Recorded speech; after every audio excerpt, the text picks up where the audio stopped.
Hi again, students.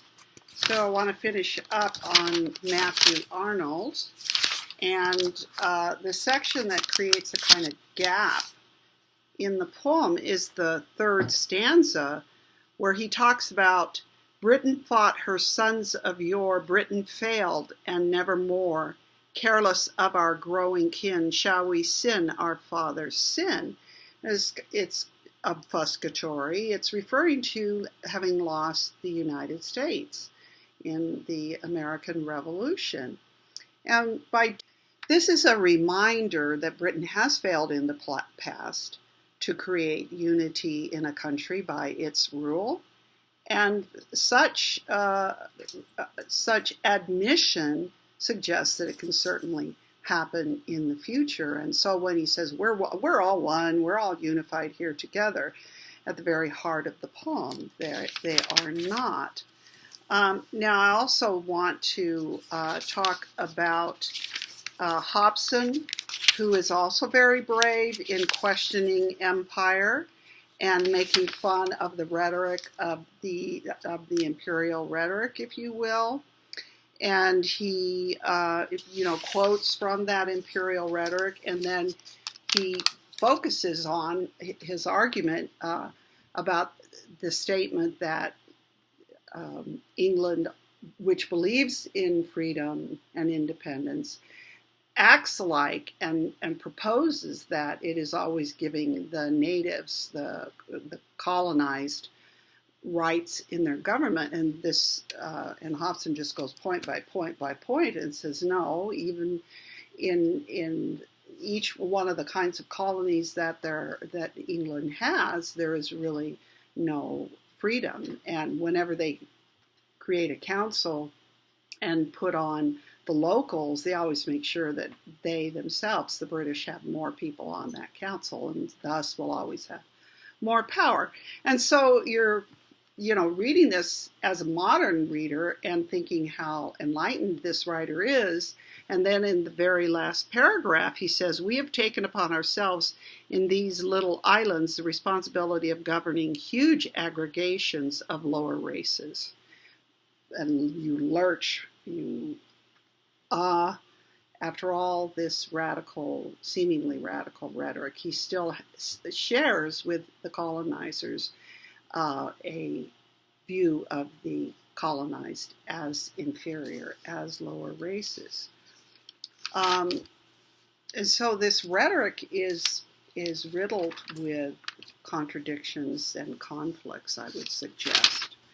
And even so in the work by Mukherjee, who was an Indian who came to England for the big exhibition of worldwide commerce from the colonies. But unlike the imperial rhetoric, he is very self-aware. He is aware that he is an Indian man with dark skin in a very white country in England at the time. And he's sarcastic, he's satirical, he makes fun of the British and the kinds of stupidity they manifest when they ask questions or when they make comments.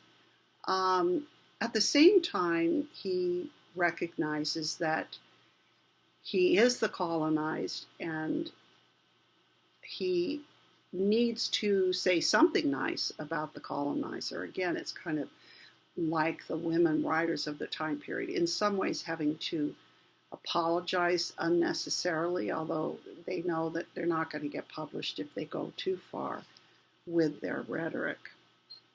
And then finally, I want to end with this notion from Macaulay, this very famous notion that we get, where he says what we need by having the Indians learn English literature rather than Sanskrit is that we will create a class who may be interpreters between us and the millions whom we govern, a class of persons Indian in blood and color, but English in taste, in opinions, in morals, and in intellect.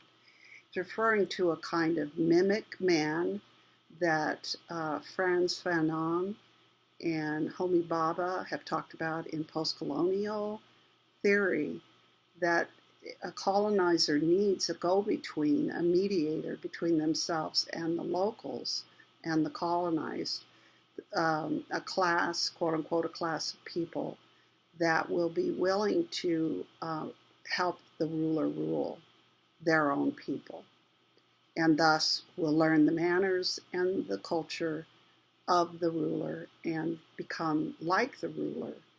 And yet there's always this sense of masquerade and not and hiding one's own feelings. I don't know that Mukherjee necessarily totally fits into that idea, but the sarcasm and the satire of his rhetoric, which is so cheeky and fun to read, is also accompanied by his statements that, oh, the English are just really nice people.